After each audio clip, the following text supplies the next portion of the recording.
Le titre de ce livre, c'est La grâce, la puissance de l'Évangile. Il est écrit par le bien-aimé frère André Oumak. Nous sommes au chapitre 15. Chapitre 15, la justice de Dieu. Chapitre 15, la justice de Dieu. Chapitre 15, petit 3. Chapitre 15, petit 3. Si Dieu devait nous accorder ses bénédictions selon nos mérites, même les plus vertueux des croyants ne recevraient rien. Il ne nous est pas possible de nous approcher de Dieu sur la base de nos accomplissements. Nous nous croyons peut-être plus méritants que les autres, mais en réalité, nous avons tous péché et personne n'arrive à hauteur de la perfection divine. Romains chapitre 3, verset 23. Il est très difficile de faire accepter l'Évangile à des personnes religieuses car elles placent leur confiance dans leur propre justice. Ce sont elles qui ont créé le plus de problèmes à Paul. Ce sont les mêmes qui ont crucifié Jésus et persécuté l'Église et qui aujourd'hui encore s'opposent à l'Évangile. Les personnes non religieuses considèrent l'Évangile comme une bonne nouvelle et répondent avec foi au message positif de la grâce de Dieu. Par contre, à moins d'une révélation et d'une conviction de péché surnaturel, les autres résistent à l'Évangile. Elles se félicitent de leur effort et en éprouvent un sentiment de supériorité. Accepter l'Évangile serait pour elles faire fi de cette auto-justification durement acquise. Rechercher la justice procure tout de même des avantages. Rechercher la justice procure tout de même des avantages. Cela limite l'œuvre de Satan dans notre vie et nous aide à garder des relations saines avec autrui. Mais Dieu ne nous en accepte pas plus et pas moins non plus d'ailleurs.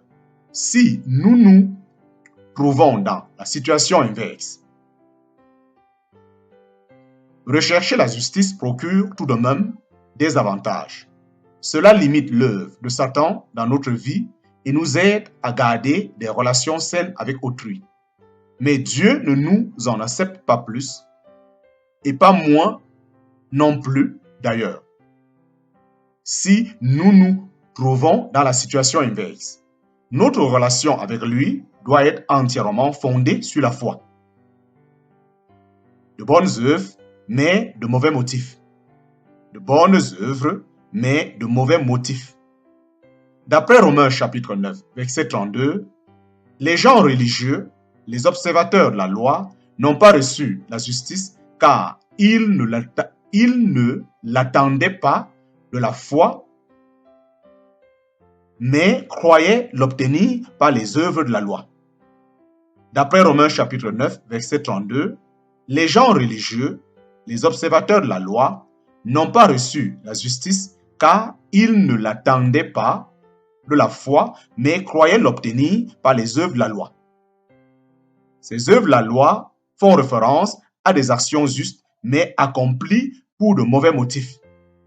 La confiance repose sur ses propres œuvres au lieu de s'appuyer sur celles de Dieu. La Bible parle aussi des œuvres de la foi, en parenthèse, 1 Thessaloniciens chapitre 1, verset 3, 2 Thessaloniciens chapitre 1, verset 11. La différence entre les deux est la motivation.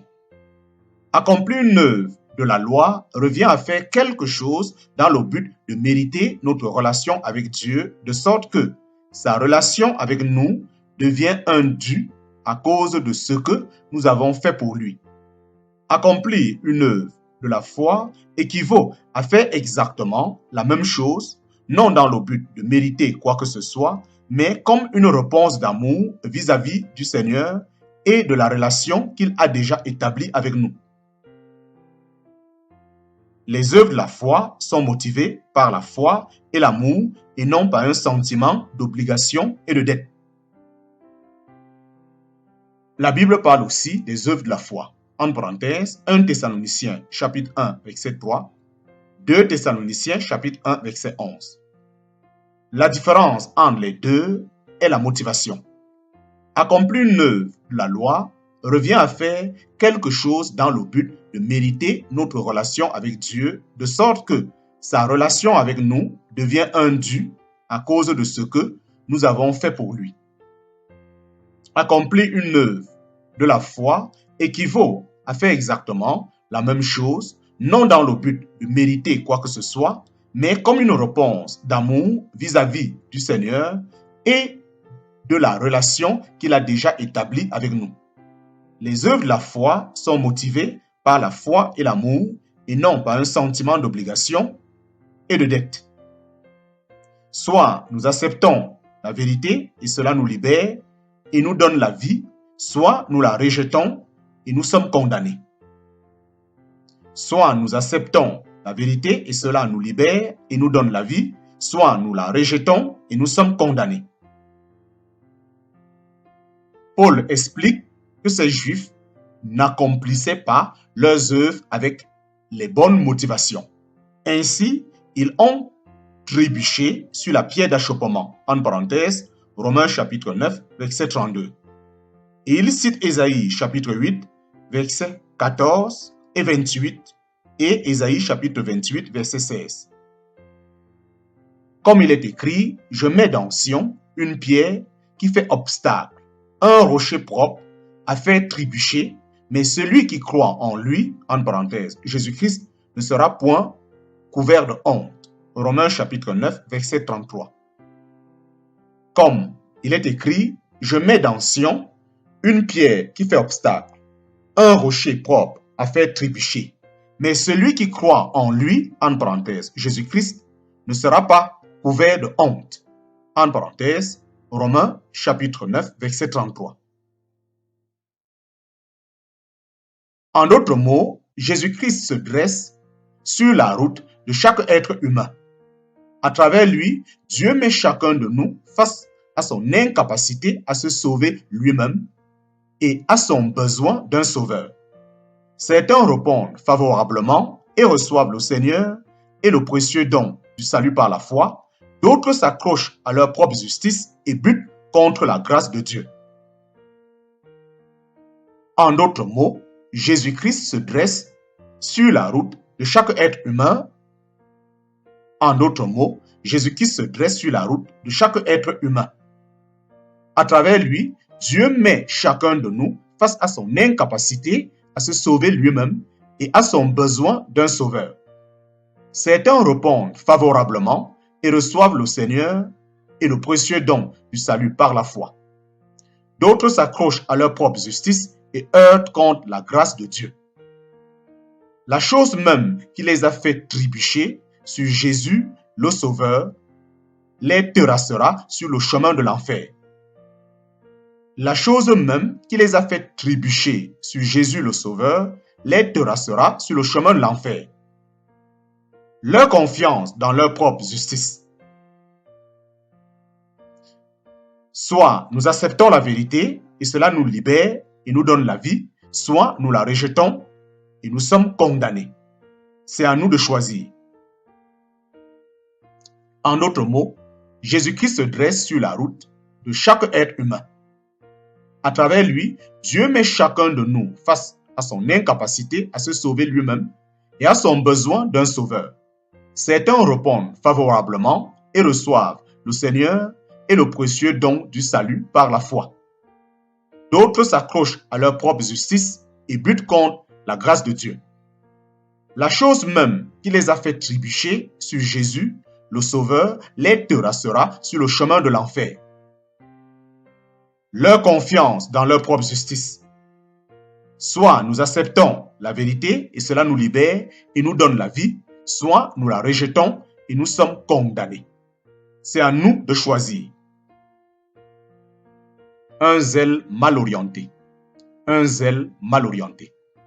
Au chapitre suivant, Paul répète ce qu'il a dit de ses compatriotes, les Juifs au début de Romains chapitre 9.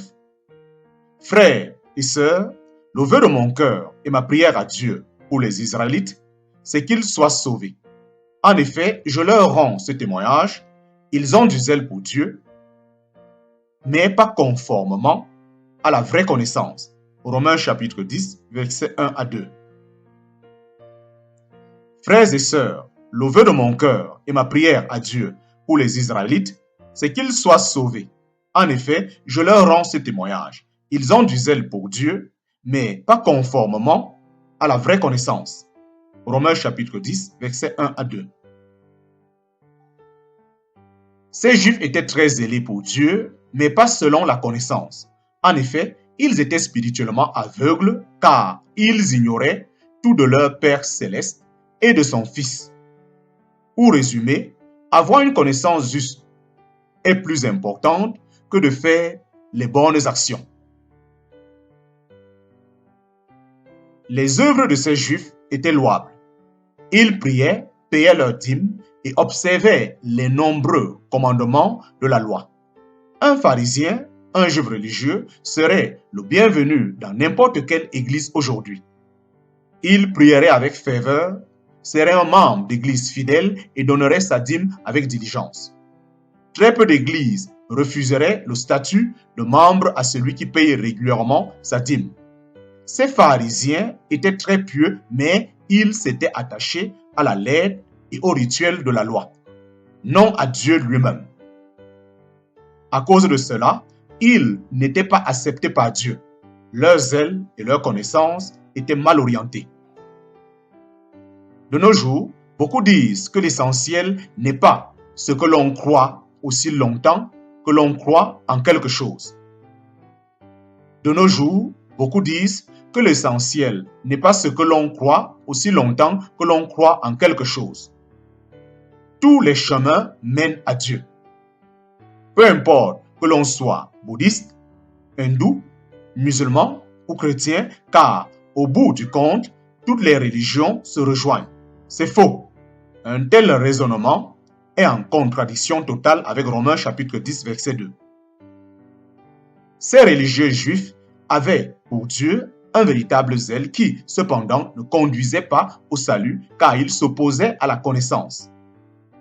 Ils étaient sincères, certes, mais sincèrement dans l'erreur. Ils étaient sincères, certes, mais sincèrement dans l'erreur. Leur croyance était erronée. Deux genres de justice. Deux genres de justice. Ne connaissant pas la justice de Dieu et cherchant à établir leur propre justice, ils ne se sont pas soumis à la justice de Dieu. Ne connaissant pas la justice de Dieu et cherchant à établir leur propre justice, ils ne se sont pas soumis à la justice de Dieu. Romains chapitre 10, verset 3. Il existe deux sortes de justice. Il existe deux sortes de justice. La justice de Dieu et sa propre justice ou la justice de l'homme. La justice de Dieu et sa propre justice ou la justice de l'homme. Nous nous auto-justifions lorsque nous plaçons notre confiance dans nos œuvres, tandis que nous recevons la justice de Dieu par la foi en Jésus-Christ. Éphésiens chapitre 2, versets 8 à 9. Il y a deux moyens de parvenir à la justice, mais un seul est bon. La seule justice qui vous met en règle avec Dieu est celle que Dieu vous offre gratuitement. C'est un don immérité. La plupart des gens recherchent celle qui dépend de leur œuvre et de leur performance. C'est ce que Paul dit des pharisiens dans Romains chapitre 10, verset 3.